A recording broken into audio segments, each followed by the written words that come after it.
할렐루야. 오늘은 이사야 55장 말씀을 읽었습니다. 선지자 이사야는 예수님 오시기 700년 전에 예수님의 탄생을 예언했던 선지자입니다.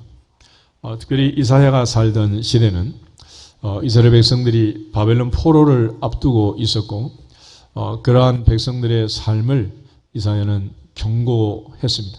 그래서 전반부의 메시지들은 그대로 살면 이대로 범죄하고 형식적으로 제사를 드리고 마당만 밟고 다닌다면 반드시 망한다.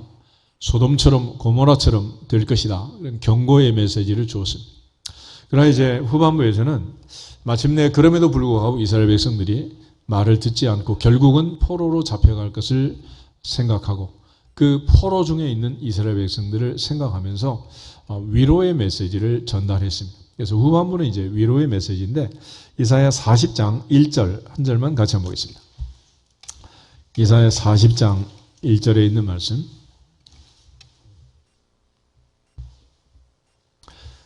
너희의 하나님이 이르시되 너희는 위로하라 내 백성을 위로하라. 아멘.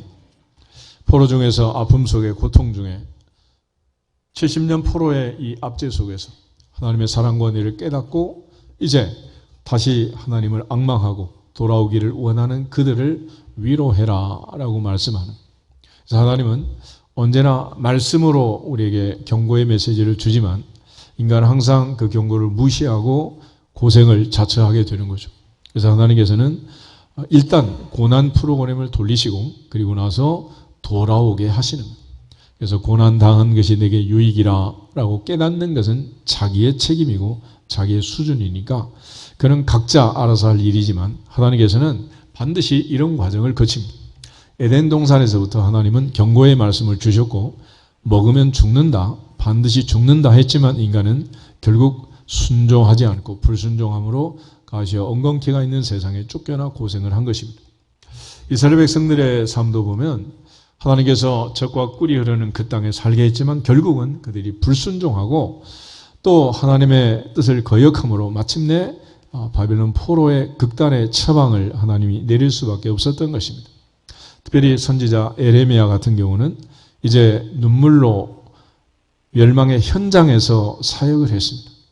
이제 곧 나라가 망하고 멸망해가는 그야말로 가라앉는 타이타닉 같은 그 배 위에서 말씀을 전했지만은 그들은 말을 듣지 않았어요. 어떻게 하나님의 성전이 불이 타고 하나님의 백성들이 포로로 잡혀가고 하나님의 성 예루살렘이 망할 수가 있단 말이냐. 말도 안 되는 소리 하지 마라. 이러면서 그들은 하나님의 말씀을 듣지 않았습니다. 에레미야를 애굽으로 끌고 와서 결국은 죽이고 말았습니다.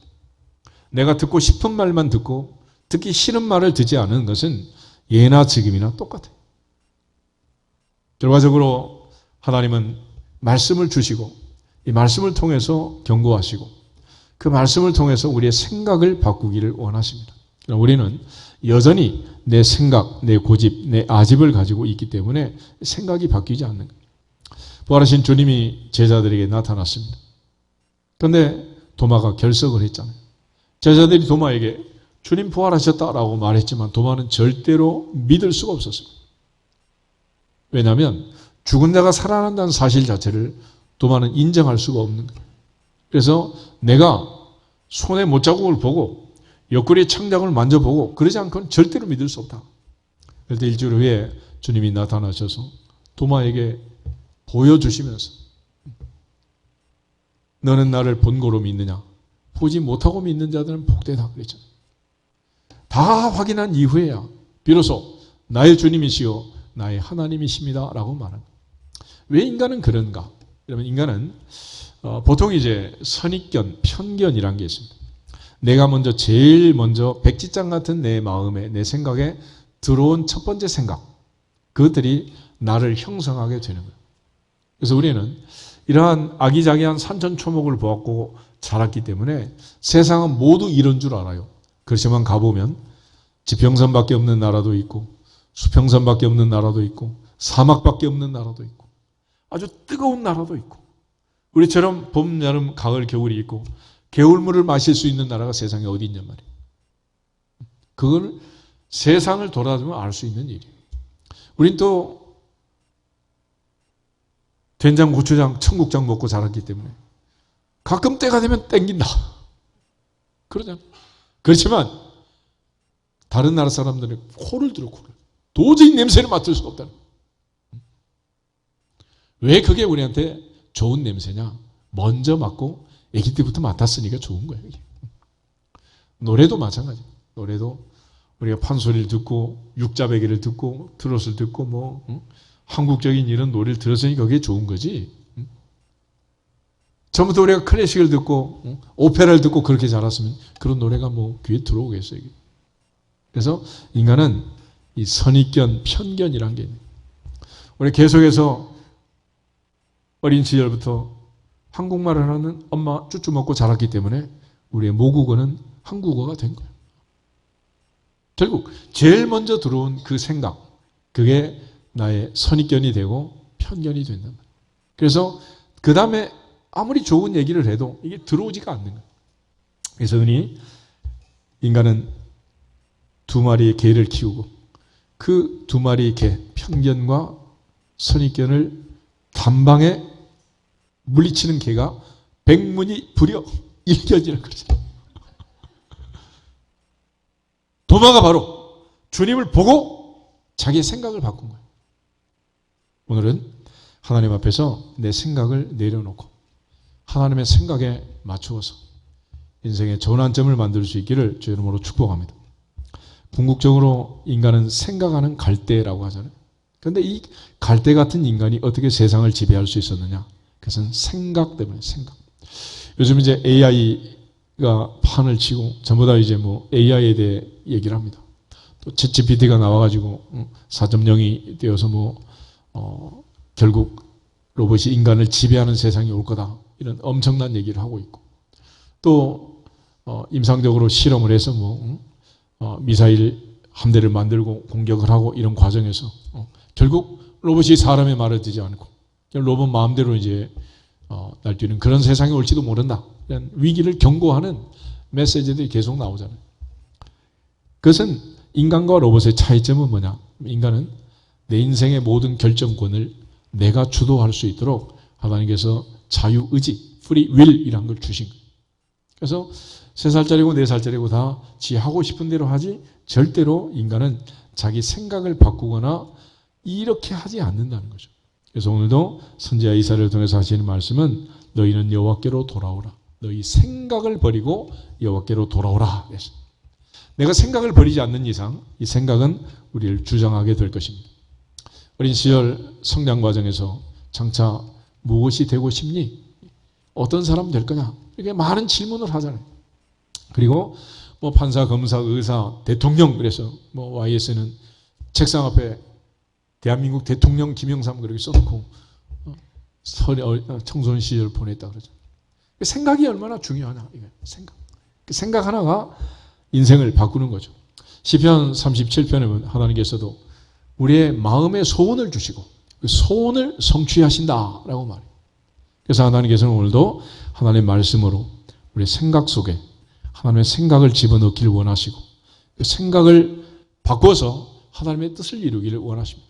만약 우리가 생각을 바꾸면 그때부터 언어가 바뀌고 행동이 바뀌고 습관이 바뀌고 마침내 인생이 바뀔 줄로 믿습니다.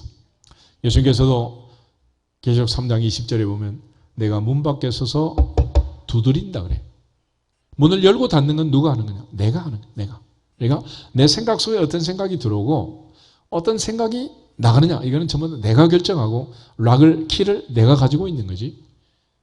예수님도 내 마음에 마음대로 들어올 수가 없어요. 그래서 아무리 힘이 센 헤라클레스 같은 남자도 연약한 여인을 그 마음 문을 열고 정복할 수가 없는 거예요.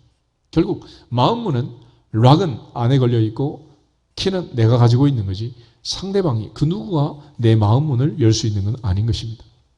그런 차원에서 하나님께서 우리에게 주신 이 말씀을 통해서 하나님은 우리의 마음 생각을 바꾸기를 원합니다.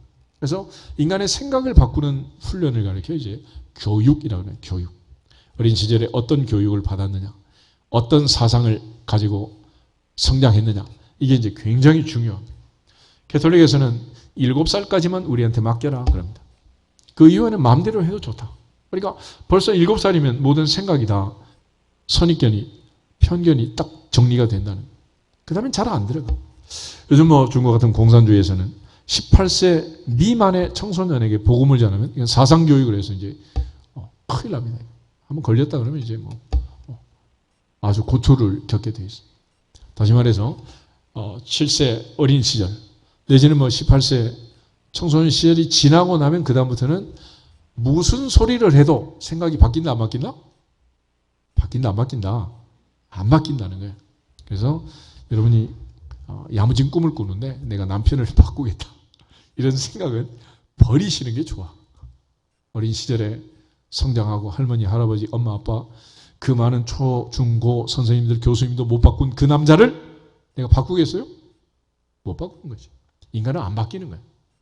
그래서 결국은 내가 선택한 남자가 이런 남자였구나라는 걸 파악하고 사셔야 되는 거지. 바꾸려고 하면 그 갈등과 아픔 속에서 못 사는 거예요. 살아낼 수가 없는 거예요. 그러니까 인간은 바뀌지 않는다. 교육학에서도 40세가 넘으면 학습 효과가 없대. 그러니까 40세 넘어서 뭐 박사과정, 무슨 과정 하는 사람들 괜히 돈만 낭비하는 거야. 절대로 바뀌지 않습니다.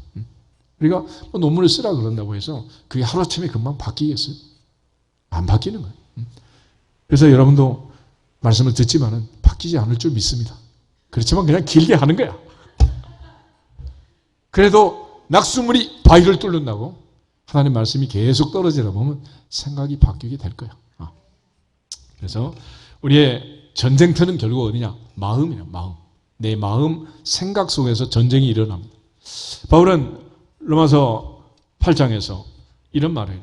육신을 따르는 자는 육신의 생각을, 영을 따르는 자는 영의 생각을 한다. 영의 생각을 한다.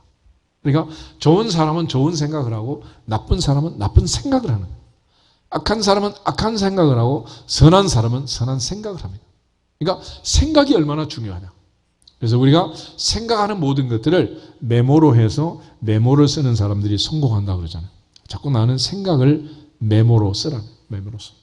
가지고 그것들을 가지고 아이디어를 통해서 만들어내는 거죠. 하나님은 자기의 생각을 디자인해서 설계해서 온 우주 만물을 만드시고 그 중에 저와 여러분을 창조하신 줄로 믿습니다. 눈에 보이는 인간이 만든 모든 인조, 건물부터 시작해서 인공적으로 만든 모든 다리든 난간이든 계단이든 숲길이든 이것들은 인간의 머릿속에 있는 것을 디자인해서 설계해서 드러내게 되는 거예요. 결국 인간이라는 것은 자기 마음 생각을 마침내 이루게 되는 거죠. 옛사람들은 하루 저녁에도 기와집을 100번씩 지었다 쓸었다 한다 그러잖아요. 그게 무슨 얘기였어요? 그러니까 내 마음 생각을 계속 굴리는 거죠. 이 생각들을 하나님께서 통해서 인간의 역사를 하시는. 그런데 사탄도 마찬가지. 이 생각을 통해서 역사를 해요. 요한복음 13장 2절에 가면 만찬석에서 마지막 밤 식사하던 그 밤 벌써 마귀가 가룟 유다, 시몬의 아들 가룟 유다의 마음에 예수 팔려는 뭘 집어넣었다? 생각을 집어넣었다. 여러분 생각해 보세요.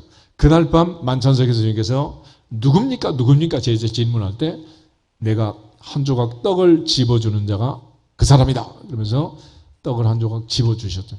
그러면서 예수님께서 하신 말씀이 네 마음에 계획하고 생각하는 바가 있지? 가서 해라. 그대로 해라. 그러자 제자들의 생각에는 가룟 유다가 평소에 막 마리아 옥합을 깨뜨릴 때도 막 구제 본부장처럼 막 구제해야지 막 합의했다. 막 이러잖아. 돈깨를 맡았기 때문에 명절에 쓸 것을 사라고 하시는지 또 가서 구제하라고 하시는지 우리 모르겠다. 그러면서 제자들은 의심하지 않았어. 근데 그때 뛰어나가서 예수님 겟세마네 동산에 기도 끝나고 체포할 때까지 불과 몇 시간이잖아요. 얼마나 땀을 흘리고 뛰어다녔겠어요. 무엇이 그날 밤 가룟 유다를 그렇게 정신이 나간 사람처럼 땀을 뻘뻘 흘리고 그렇게 뛰어나도록 만들었겠습니까? 가룟 유다의 마음속에 마귀가 집어넣은 예수 팔려는 생각. 그 생각이에요. 그러니까 아들의 마음속에 딸의 마음속에 어떤 생각이 들어오면 그 생각이 아이들을 그렇게 만드는 거예요. 그 생각.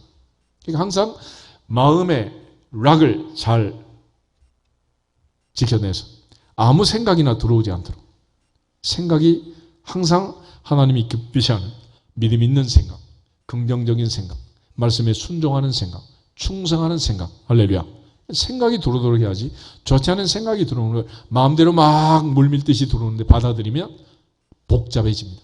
그래서 요즘은 이 세상을 보아도, 인생을 보아도 복잡게 그러든 복잡게. 그 뭐냐? 뭐가 복잡하다는 거야? 생각이 복잡한 생각. 이 사람 생각은 이렇고 저 사람 생각은 저렇고. 그러니까 대한민국도 아주 복잡한 나라가 된 거야. 대통령의 생각부터 4천만 5천만의 생각이 다 다르니까 얼마나 복잡하냐 이게. 이 복잡한 생각들을 간단하게 단순하게 하나님의 생각으로 정리할 수 있기를 주 이름으로 축복합니다.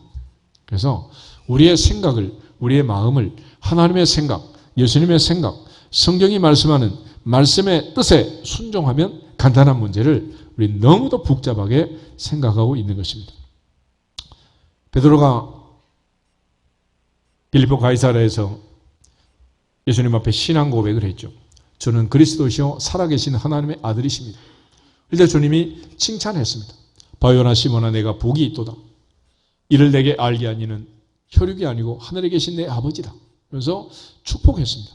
그런데 그 다음에 주님께서 십자가의 죽음을 얘기하자 베드로가 절대로 그런 일이 일어나면 안 됩니다 라고 예수님을 편을 들어주는 것처럼 막 완강하게 반대하고 나섰어요. 그때 예수님 하신 말씀, 사탄아 네 뒤로 물러가라. 너는 나를 넘어지게 하는 자로다. 네가 하나님의 일을 생각하지 않고 사람의 일을 생각하는도다. 생각. 다윗은 사무엘하 7장에서 잠을 자다가 갑자기 잠자리가 불편한 거예요. 상하침대 백향목풍에 잠을 자는데 뭐가 불편하겠어요. 하나님의 법궤가 천막 속에서 눈비바람을 맞으면서 오랜 세월 방치되어 있는 그걸 가슴 아파서 선지자 나단을 불렀습니다. 그리고 나단이 와서 당신 왕인데 왕의 마음에 있는 바를 당신 생각대로 하시면 안 되겠습니까? 그리고 돌아가는 길에 하나님이 다시 나단을 보내서 다윗에게 약속을 하십니다. 축복을 하십니다. 네가 내 집을 짓겠느냐? 내가 너의 집을 왕조를 만들어 주겠다. 그래서 하나님은 다윗의 마음, 생각을 보시고 축복하십니다. 내가 이 세 아들 다윗을 만나니 내 마음에 내 생각에 맞는 사람이라 내 뜻을 다 이루게 하리라. 할렐루야. 우리의 마음, 생각이 얼마나 중요한지 봅니다. 그러므로 여러분의 마음, 생각 속에 있는 여러분의 생각, 여러분의 마음, 또 내가 하고자 하는 일들, 늘 갈등하는 일들, 거기에 노아처럼 에녹처럼 하나님이 함께 하심으로 하나님의 뜻을 따라 결정할 수 있기를 축복합니다. 산꼭대기에 방주를 지어라 해도 내 생각에는 그게 가능하겠습니까? 말이 안 되지. 그렇지만 하나님의 생각이 그렇다 그러시면 순종하겠습니다. 노아는 산꼭대기에 방주를 지은 거예요. 예수님 겟세마네 동산에서 나의 원대로 마시고 아버지 원대로 아버지 생각대로 하십시오 라고 자기 생각을 내려놓고 십자가의 죽음 앞에 자기 생각을 포기하고 하나님의 생각에 순종한 줄로 믿습니다. 이 생각을 바꾸지 않으면 절대로 바뀌지 않는다. 생각. 그래서 이 하나님 앞에서 우리에게 주어진 생각들이 하나님의 생각에 합당하고 하나님께 영광을 돌릴 수 있기를 축복합니다. 주님은 오병이의 기적을 행하기 전에 이 많은 사람들이 있는데 어디서 떡을 사서 먹일 수 있겠느냐? 우리가 어디서 떡을 사서 이 사람들을 먹이겠느냐? 그렇게 질문을 하셨어요. 질문하신 이유는 제자들의 생각을 시험하고 테스트하기 위함이었다. 그래. 그때 빌립이 200데나리오의 떡도 부족할 것입니다. 이런 생각을 얘기합니다. 자기 의견을 얘기하는 거죠. 안드레가 보리떡 5개 물고기 2마리 어린아이 도시락 하나가 있는데 이 얼마나 되겠습니까? 라고 얘기를 합니다. 그러니까 우리의 생각, 그 생각이 있지만은 그러나 그 생각만 가지면 우리는 아무것도 할 수 없다. 좌절하고 주저앉고 또 한 발짝도 나갈 수 없지만은 전능하신 하나님의 생각, 그 생각에 내 생각을 맞추면 모세처럼 출애굽의 역사를 이룰 줄로 믿습니다. 우리 역사적으로 보면 이 출애굽이라는 사건은 보통 사건이 아니죠. 400년 후에 있을 일을 하나님이 아브라함에게 얘기하십니다. 내 자손이 4대 만에 나올 것이다. 그랬어요. 그러고 나서 하나님께서 아브라함의 증손자 요셉을 17살 때 애굽으로 보냅니다. 근데 보낼 때 그냥 보내는 게 아니라 형들이 인신매매를 해가지고 애를 보낸 거예요. 얼마나 억울하고 얼마나 원통하고 어린 나이에 얼마나 가슴이 답답하겠어요. 보디발의 집에서 종살이 하면서 너무 충성한 결과 보디발의 아내의 눈에 쏙 들어왔는데 이게 마음대로 안 되니까 뒤집어 씌워서 감옥에 보낸 거 아니에요. 감옥살이 하면서 술 맡은 관원장, 떡 굽는 관원장을 만나게 되고 꿈을 해몽합니다.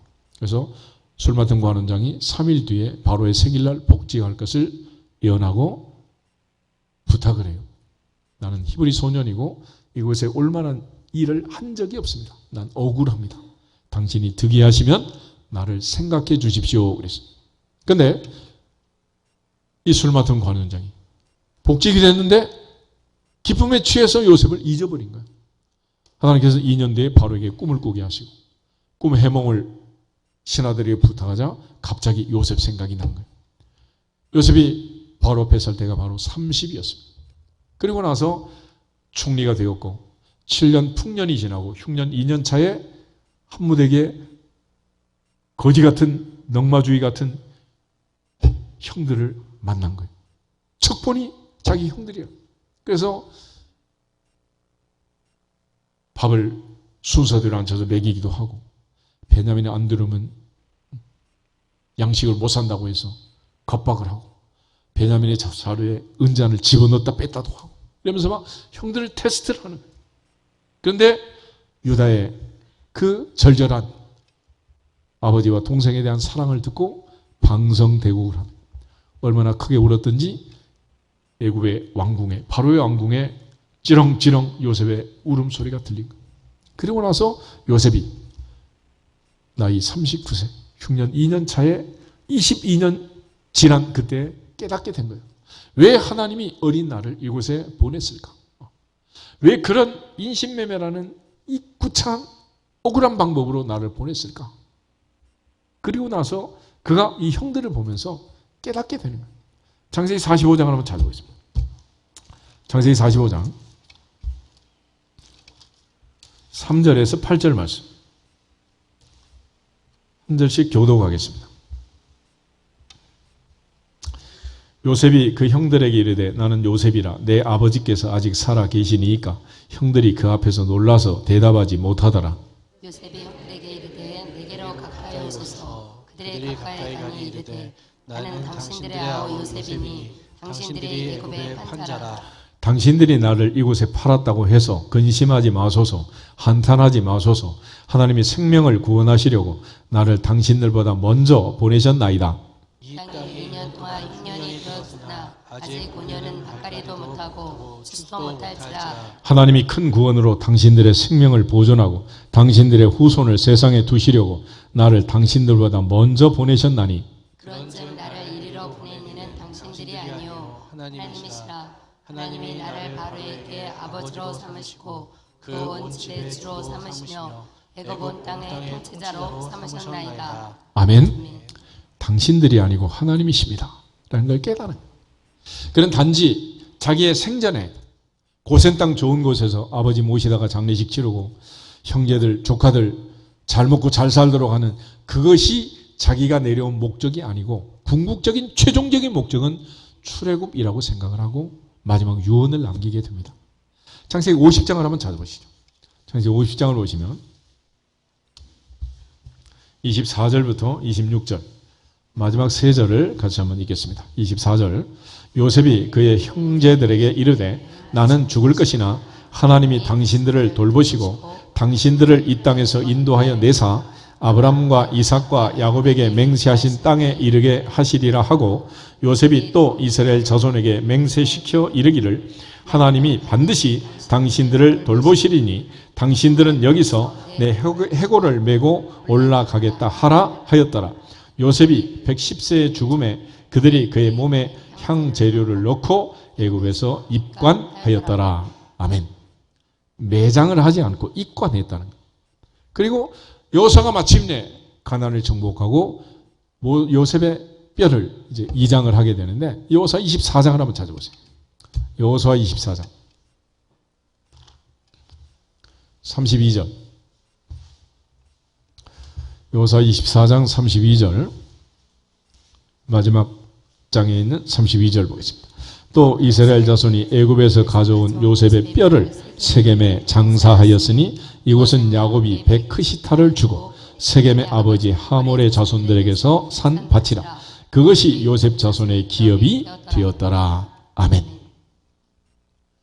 요셉은 17살에 팔려가서 22년이 지난 39세 형제들을 만나고서 깨달았어요. 당신들이 나를 이곳에 팔았다고 해서 한탄하지 마십시오.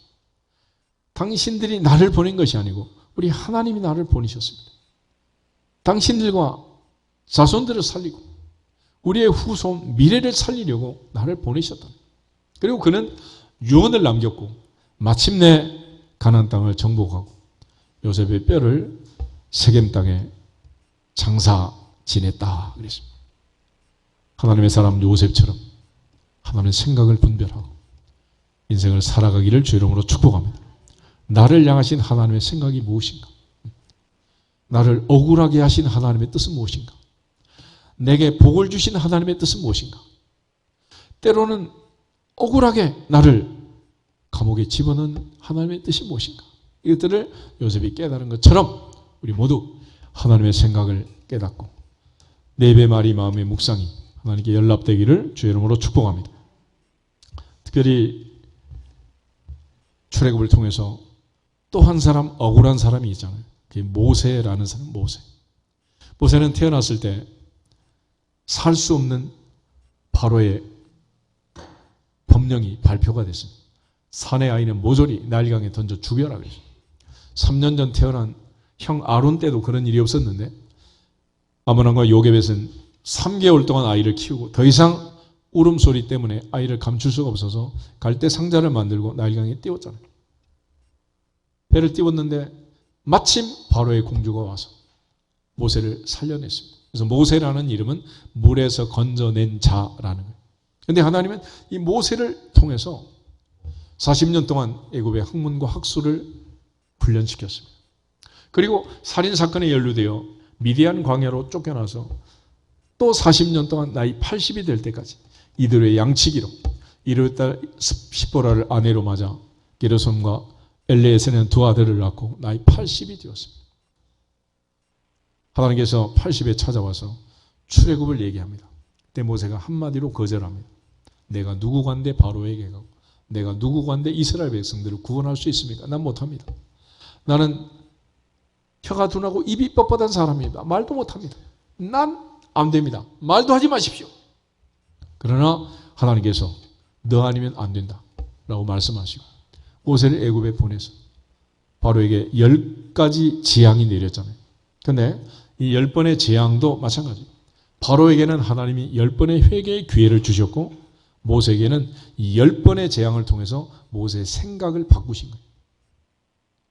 처음에 나일강의 물이 피가 되고 개구리가 튀어나오고 이럴 때 애굽의 술객들이 막 따라합니다.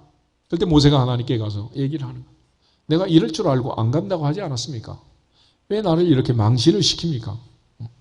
그런데 한 단계 한 단계 재앙이 올라가면서 바로의 순사들이 손을 들고 이거는 우리가 할 수 없는 일입니다. 이거는 모세의 하나님 여호와의 징계입니다 라고 바로에게 건의하고 마침내 이제 장자가 죽자 다 쫓아내듯이 쫓겨나듯이 출애굽을 하게 되잖아요. 그래서 모세는 이제 내 생각 80년 동안 살았던 내 생각 그걸 다 버리고 하나님 말씀에 순종하는 모세가 되는 거예요. 그 모세를 통해서 출애굽의 역사가 이루어지게 됩니다. 우리 흔히 말하기를 3살 버릇이 언제까지 간다고? 80까지 간다는데 모세는 그 바뀔 수 없는 그 생각을 80에 바꾼 거예요. 누가? 하나님이. 그래서 사람은 할 수 없으되 하나님으로서는 다 하실 수 있느니라. 할렐루야. 그래서 모세가 홍해바다 앞에 진을 쳤습니다. 장사 지내고 3일 만에 바로가 추격하자 이스라엘 백성들이 모세를 원망하기 시작합니다. 이건 삼척동자가 봐도 잘못된 판이란 말이에요. 앞에는 바다가 넘실대고 뒤에는 바로가 추격했는데 도망갈 자리도 없고 이제 딱 죽게 생겼단 말이에요. 그러나 모세는 하나님 앞에 부르짖었고 하나님을 믿었고 하나님의 생각을 구했고 하나님은 모세에게 지팡이를 들고 바다를 향해 외치게 했고 모세가 선포할 때 홍해의 기적이 일어난 줄로 믿습니다. 더 이상 모세는 하나님을 의심하지 않았어요. 마라의 쓴물 앞에 부르짖을 때 하나님이 나무를 지시했고 나뭇가지를 던지자 쓴물이 단물 되었습니다. 아말렉과 전쟁을 할 때 여호수아를 전쟁터로 보내고 모세는 아론과 훌을 데리고 산 꼭대기로 올라갔습니다.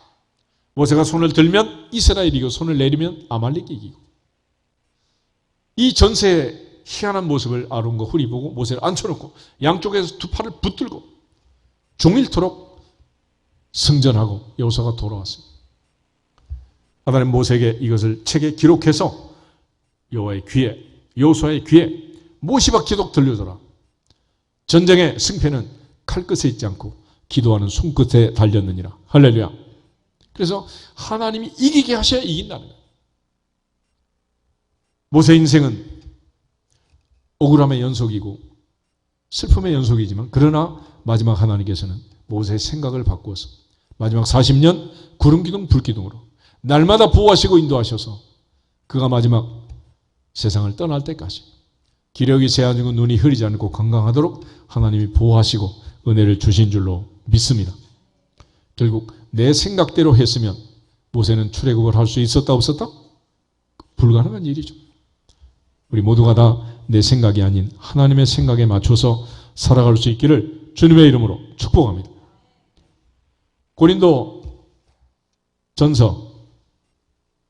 후서 10장 4절에서 6절을 한번 찾아보겠습니다. 고린도 후서 10장 4절부터 6절. 우리가 싸워야 할 전쟁, 내 인생을 바꿀 수 있는 비결, 어디에서 이겨야 하느냐? 4절 보겠습니다. 우리의 싸우는 무기는 육신에 속한 것이 아니요 오직 어떠한 견고한 진도 무너뜨리는 하나님의 능력이라. 모든 이론을 무너뜨리며 하나님 아는 것을 대적하여 높아진 것을 다 무너뜨리고 모든 생각을 사로잡아 그리스도에게 복종하게 하니 너희의 복종이 온전하게 될 때에 모든 복종하지 않는 것을 벌하려고 준비하는 중에 있노라. 아멘. 내 모든 사상, 하나님을 아는 것을 대적하고 마귀의 거짓과 교만에 속아서 복잡하게 생각하고 살아가는 이 모든 생각을 사로잡아 그리스도께 복종해야 산다. 만약 이 복종이 완전하게 이루어지지 않으면 하나님은 벌을 내릴 수밖에 없다. 더 이상 내 생각대로 복잡한 인생을 살지 말고 하나님의 뜻에 따라서 내 모든 생각을 그리스도에게 복종시키고 온유하고 겸손하신 주님처럼 십자가의 죽음 앞에 순종을 넘어 복종하신 주님처럼 복종할 때 하나님의 역사가, 구원의 역사가 이루어지게 된 것처럼 우리 모두 하나님의 뜻에 내 생각을 버리고 돌아와서 하나님께 영광을 돌리고 새로운 삶을 살아낼 수 있기를 주님의 이름으로 축복합니다. 예수님이 이 땅에 오셔서 제자들을 선택할 때 갈릴리 변방에 있는 사람들을 선택했습니다. 왜 그랬느냐? 마태복음 4장을 한번 찾아보겠습니다. 마태복음 4장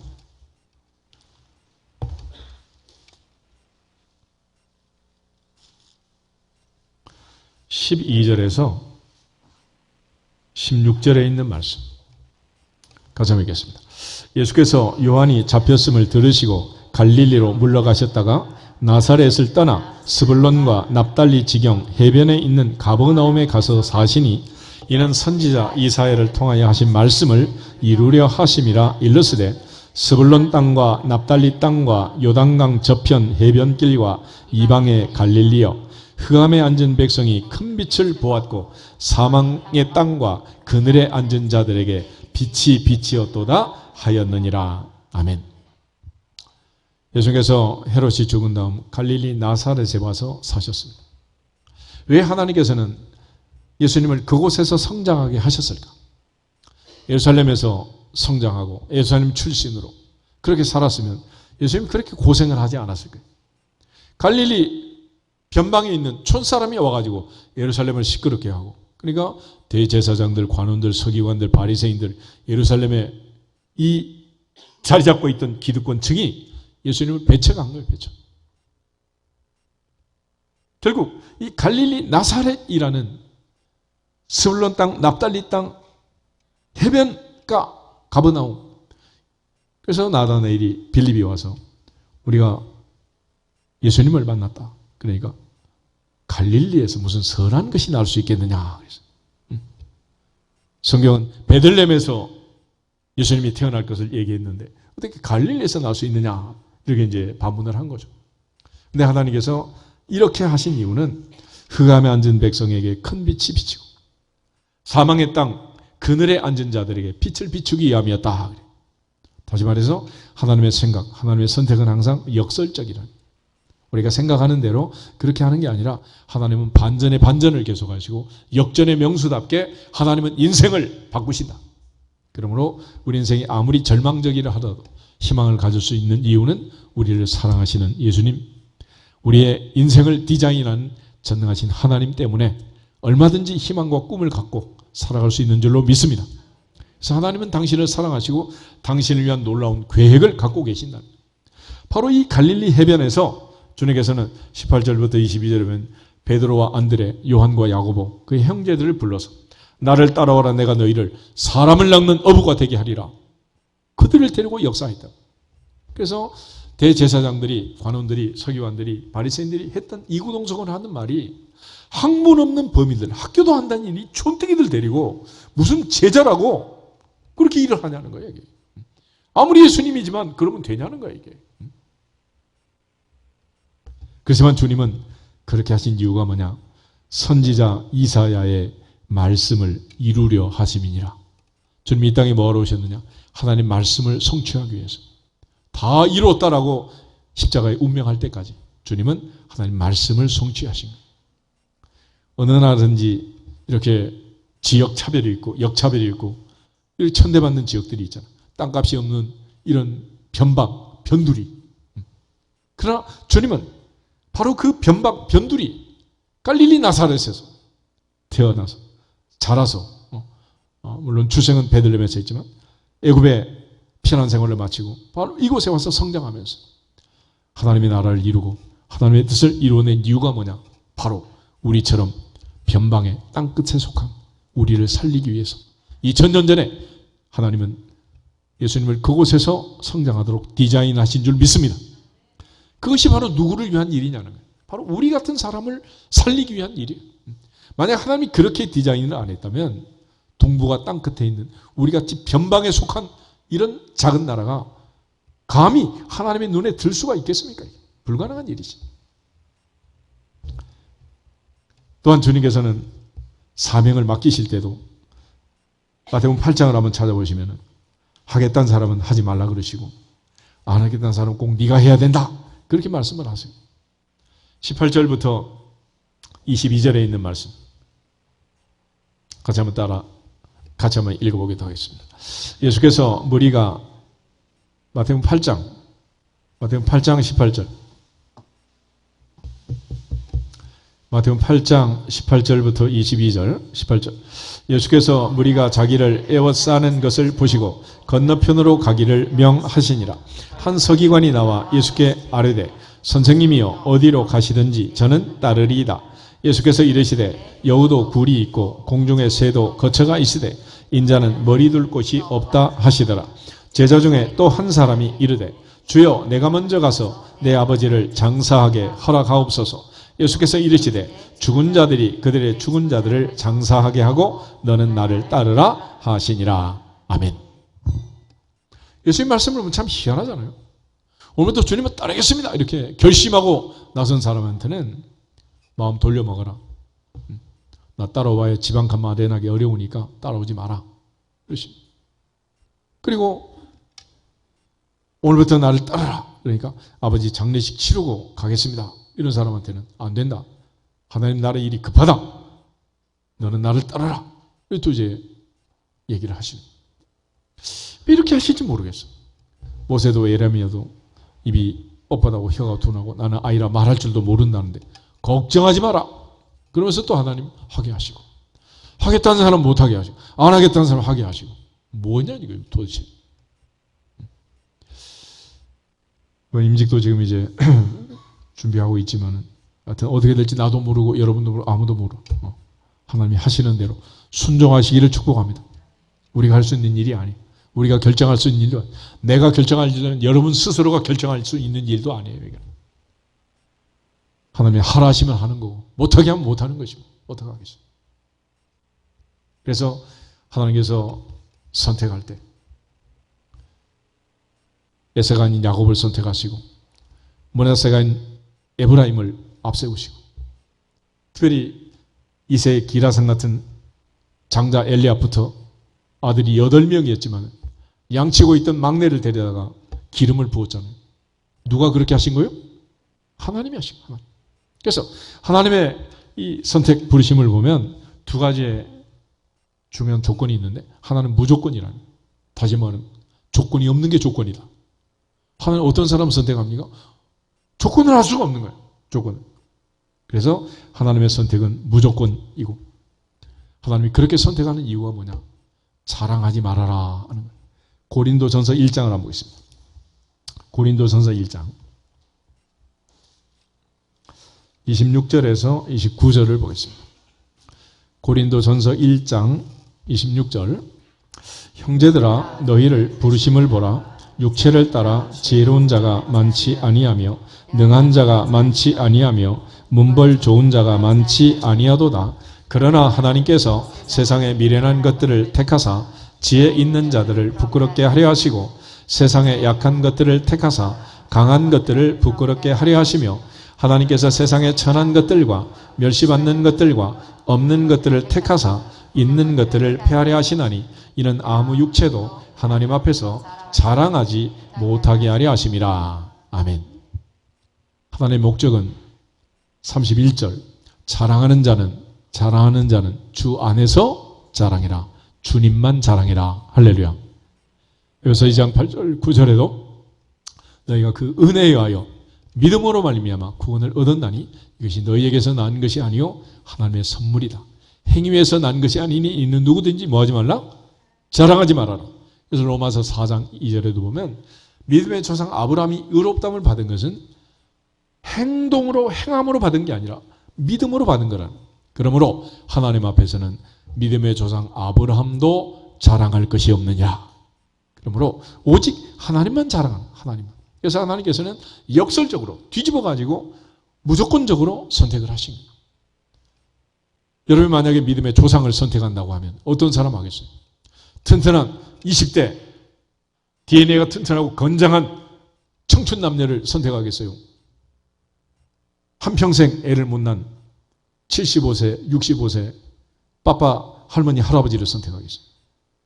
근데 하나님은 아브라함과 사라를 선택해서 믿음의 계보를 이루시고 아브라함과 다윗의 자손으로 이 땅에 주님을 보내신 줄 믿습니다. 이처럼 하나님은 역설적이에요. 또 하나, 하나님께서 선택하실 때 제비뽑기라는 걸 합니다. 제비뽑기. 그 얘기는 뭐냐? 불가항력적이라는. 내가 원하는 바도 아니고 다른 박질한 것도 아니고 내가 지원하는 것도 아니고 신청한 것도 아니고 원서 낸 것도 아니야. 하나님께서 제비뽑기를 통해서 하나님이 결정을 하시는 거죠. 잠언 16장 33절 한번 찾아보겠습니다. 잠언 16장 33절.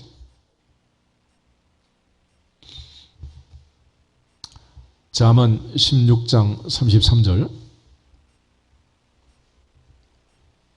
가져겠습니다.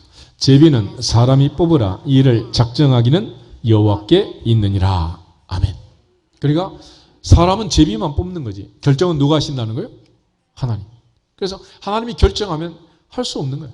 이걸 불가항력적이다 그래. 내 의지로 정하거나 거부할 수가 없어요. 그래서 하나님께서 모세를 부르시면 마침내 모세는 순종할 수밖에 없는 거고, 에레미야를 부르시면 눈물로 울면서 사역을 하다도 할 수밖에 없는 거예요. 하나님이 하라는데 뭐. 그래서 하나님이 굽게 하신 것을 누가 곱게 펼 수 있겠느냐. 전도서에서 솔로몬이 고백한 내용입니다. 이와 같이 하나님께서는 제비뽑기로 여리고 성이 무너질 때 범죄했던 아간을 색출했습니다. 12지파의 기업을 분배할 때 제비뽑기를 했어요. 누가 서울 땅, 경기도 땅, 감나가는 땅을 선택하고 싶지 변방 갈릴리 그런 땅을 선택하고 싶겠어요. 그런데 제비뽑기를 했다는 거예요. 다시 말해서 누가 그렇게 하셨다? 하나님이 하셨다. 하나님. 그런데 하나님께서는 뒤집어 가지고 흑암에 앉은 자에게, 빛을 보다 못하던 자들에게, 음지가 양지되고 양지가 음지되는 것처럼 반전의 반전을 거듭해서 하나님은 또 뒤집기를 하신다는 거예요. 그러므로 우리가 생각할 때 억울하다 하지만은 시간이 지나보면 음지가 양지되지 좋아질 수도 있고, 또 이보다 좋을 수는 없다 그리고 선택했는데 소돔과 고모라를 선택한 롯의 인생처럼 망할 수도 있는 거예요. 그런 차원에서 하나님께서는 모든 것을 무조건적으로 불가항력적으로 선택하지만 우리에게 한 가지 초이스를 줬습니다. 그게 뭐냐? 기도하는 거예요. 다시 말해서 하나님이 결정해 가지만은 그 결정 과정에서 어떤 걸 참조하시냐? 기도하는 사람을 생각하시고 참조하시는 거예요. 창세기 19장 29절 한번 보세요. 창세기 19장 29절.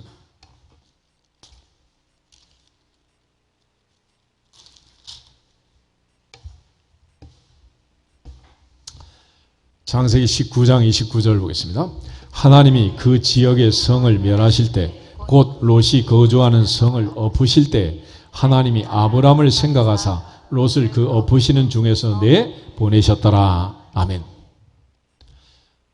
롯의 손목을 붙들고, 아내의 손목을 붙들고, 두 딸의 손목을 붙들고 천사가 끄집어냈는데 롯을 생각해서 그런 게 아니라 누구를 생각해서? 아브람을 생각해서. 아브람이 무슨 짓을 했는데? 바로 118장에 가면 아브람이 천사들의 방문을 받고 소돔과 고모라의 멸망 소식을 듣습니다.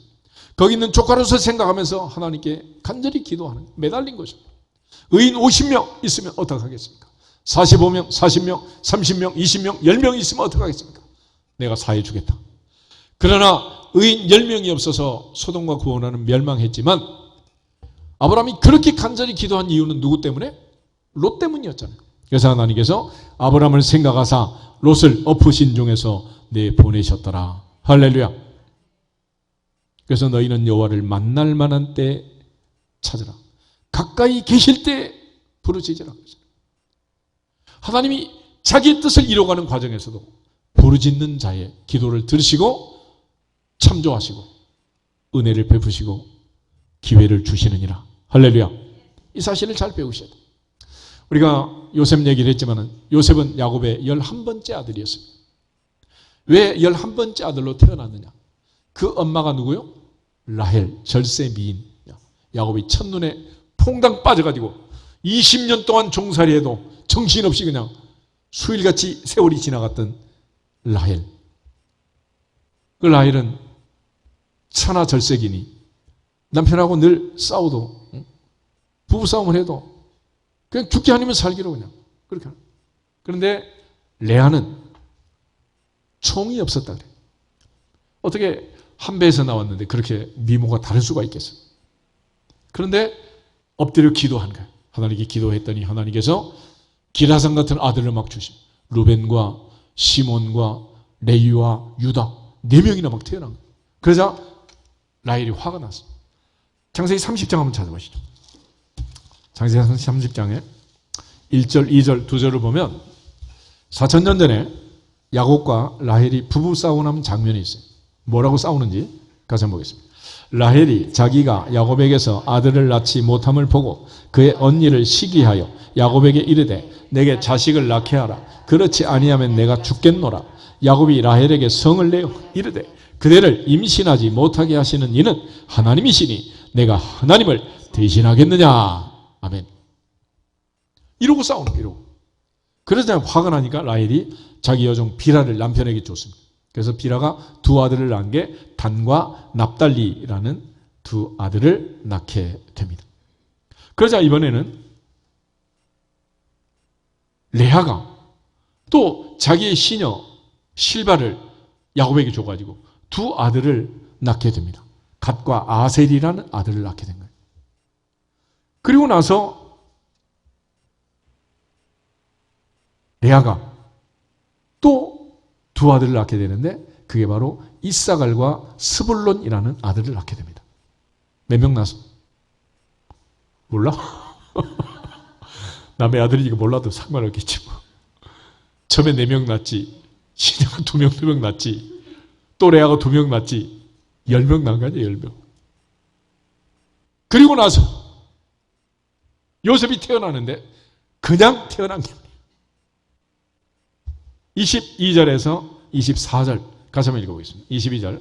하나님이 라헬을 생각하신지라 하나님이 그의 소원을 들으시고 그의 태를 여셨으므로 그가 임신하여 아들을 낳고 이르되 하나님이 내 부끄러움을 씻으셨다 하고 그 이름을 요셉이라 하니 여호와께서 다시 다른 아들을 내게 더하시기를 원하노라 하였더라. 아멘. 하나님이 라헬을 마침내 생각하셨는데 그냥 생각한 게 아니고 하나님이 그의 소원을 들으시고 태를 여셨다. 다시 말해서 하나님 앞에는 미인계는 안 통한다. 하나님은 어떤 여자를 생각하신다? 이쁜 여자 말고 기도하는 여자. 할렐루야. 우리 옆 사람 한번 인사하겠습니다. 하나님이 생각하는 사람이 됩시다. 하나님은 생각하는 사람이 됩시다. 하나님 아무나 생각하잖아요. 바쁘셔. 이 엄청난 계획들을 이루어 가시는데도 하나님은 단 한 가지. 어떤 사람을 생각한다고? 기도하는 사람. 하나님께 기도하는 사람. 그 사람의 기도를 들으신다. 그래서 11번째로 요셉이 태어난 거예요. 그러니까 요셉이 11번째로 태어났다는 것은 그의 엄마가 기도하는 여자다, 안 하는 여자다? 되게 고집이 센 여자니. 그렇다는 거예요. 사무엘상 1장을 한 번 더 찾아보겠습니다. 사무엘의 어머니 한나. 한나는 남편 엘가나가 또 다른 아내가 있었습니다. 브닌나라는 아내가 있었습니다. 브닌나는 자식이 많고 한나는 자식이 없었습니다. 매년 성전에 가서 제사를 드리지만 한나는 눈물로 통곡할 수밖에 없었어요. 그래서 한나가 하나님께 서원 기도를 합니다. 10절, 11절 두 절을 같이 보겠습니다. 한나가 마음이 괴로워서 여호와께 기도하고 통곡하며 서원하여 이르되 만군의 여호와여 만일 주의 여종의 고통을 돌보시고 나를 기억하사 주의 여종을 잊지 아니하시고 주의 여종에게 아들을 주시면 내가 그의 평생의 그를 여호와께 드리고 삭도를 그 머리에 대지 아니하겠나이다. 아멘. 그 동사를 잘 보시면 여종의 고통을 돌보시고 기억하시고 잊지 아니하시고 그래서 기억한다라는 말이 자카르라는 동사인데 remember 기억한다. 이 한나의 기도가 응답이 되었는데 19절 20절을 보시면 엘가나와 동침할 때 19절 끝에 그의 아내 한나와 동침함에 여호와께서 그를 어떻게 했다? 생각하신지라 그래서 아들을 낳고 사무엘이라고 이름을 지었다는. 하나님은 어떤 여자를 생각하신다? 기도하는 여자. 하나님의 계획이 있고 하나님이 진행하고 있지만은 그러나 하나님께서 끼워 넣기를 하나씩 하시는데 그게 뭐냐? 기도하는. 너희가 악한 자로 자식에게는 좋은 것으로 줄 줄 알거든 하물며 하늘에 계신 너희 아버지께서 구하는 자에게 좋은 것으로 주시지 않겠느냐. 그러니까 아들 시집 보내고 사돈집에 이바지 보내더라도 막내가 와가지고 울면서 엄마 그러면 하나씩 빼서 줘 안 줘? 다듬어 꼭 갔잖아. 하나님께서는 우리 아버지시기 때문에 구하는 자에게 좋은 것을 주신다 안 주신다? 주신다. 오늘 그러한 하나님의 생각, 하나님의 계획을 이사야가 얘기하는. 너희는 여호와를 만날 만한 때에 찾으라. 가까이 계실 때에 그를 부르라. 너희는 너희 생각을 버리고 여호와께 돌아오라. 하나님의 생각과 우리의 생각은 하늘과 땅 차이다 라고 얘기한 것. 그런 차원에서 솔로몬은 사람이 마음으로 자기의 길을 계획할지라도 그 걸음을 인도하신 분은 하나님이다 라고 얘기합니다. 야고보는 어떤 도시에 가서 장사해서 이익을 벌이라고 사업계획을 세운 자들에게 얘기를 하는 거예요. 너희는 아침 안개 같다. 내일 일을 모르는 존재가 아니냐. 너희가 꼭 자랑하고 싶으면 하나님을 자랑하고 하나님의 뜻이면 이것도 하고 저것도 하리라. 이렇게 말해야지 허탄한 자랑을 하는 것은 다 악한 것이다 라고 얘기했습니다. 우린 늘 자기 자랑을 하는 정신이 없는 인생을 살고 있는 거예요. 이제부터는 모든 것이 하나님의 은혜였음을 알고 내가 나된 것이 하나님의 은혜라고 고백한 바울처럼 또 하나님의 뜻대로 하나님의 계획대로 하나님의 생각대로 세상이 이루어진다는 사실을 내 마음속에 잘 간직해서 오늘부터는 하나님의 생각에 내 생각을 맞추고 주의 은혜 안에서 남은 인생 복잡한 인생이 아니라 하나님께 영광을 돌리는 복된 삶이 되기를 주님의 이름으로 축복합니다. 우리 옆 사람하고 전 인사하고 기도하겠습니다. 복잡하게 살지 말고 복된 삶을 삽시다. 복된 삶을 삽시다. 아멘. 다 같이 주 예수 그리스도의 이름으로 하늘문화 열릴지어다 선포하고 기도하겠습니다. 주 예수 그리스도의 이름으로 하늘문화 열릴지어다.